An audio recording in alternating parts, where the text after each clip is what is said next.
चाली राजा जी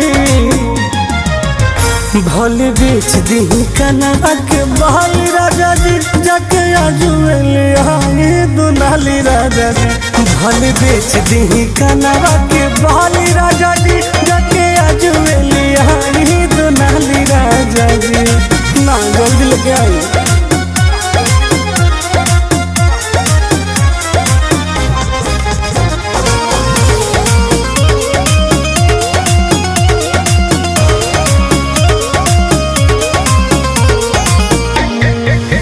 एरिया में गर्दा उड़ाई देबो एक बेर जे राइफल उठाई लेबो।